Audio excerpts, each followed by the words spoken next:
মাছ তরকারি। প্রথমে আমি দিয়ে দিচ্ছি মাছ ভাজতে বসাইছি।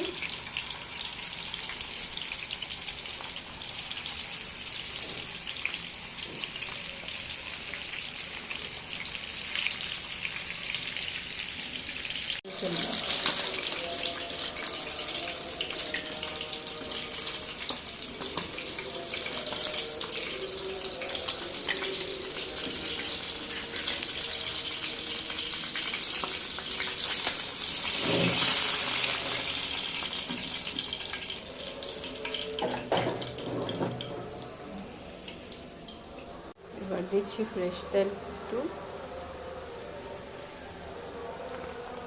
অল্প তেলে রান্না কিন্তু খুব টেস্ট হয়। এবার দিয়ে দিচ্ছি পেঁয়াজ,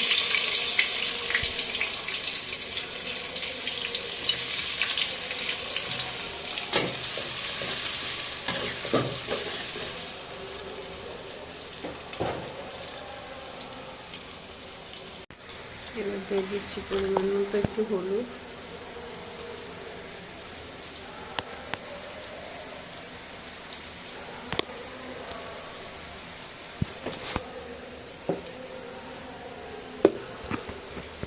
দিয়ে দিচ্ছি একটু মরিচটা একটু বেশি দিবেন, কারণ তরকারিটা লাল হওয়ার জন্য মরিচটা আমি একটু বেশিই খাই, যে কম খাই সে কম দিলেই হয়। দিয়ে দিচ্ছি পরিমাণ মতো লবণ। যেহেতু আমার 1 কেজি পটল নেওয়া, লবণটা একটু বেশি দিলাম। এবার আগে থেকে পটলগুলো ধুয়ে রাখছিলাম, দিয়ে দিচ্ছি পটলগুলো।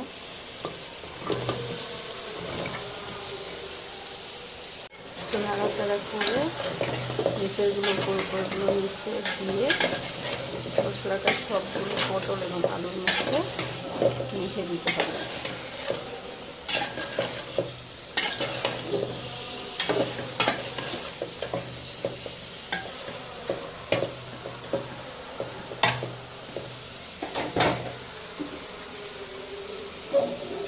এবার তরকারিটা ঢেকে দেবো।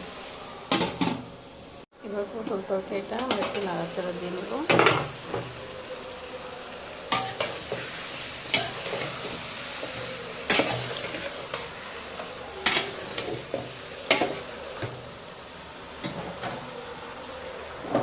একটু কষবে, তারপর আমরা পানি দেব। একটু নাড়াচাড়া দিয়ে নেব মাঝখানে। কষানোর মধ্যে কিন্তু অর্ধেক তরকারি হয়ে যাবে। একটু ঝোল দিয়ে দেব পরিমাণ মতো।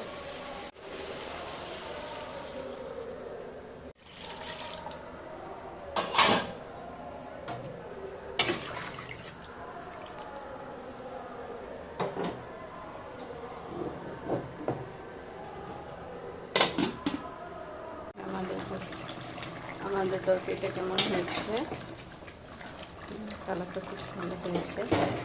এবার আমরা দিয়ে দেবো মাছ।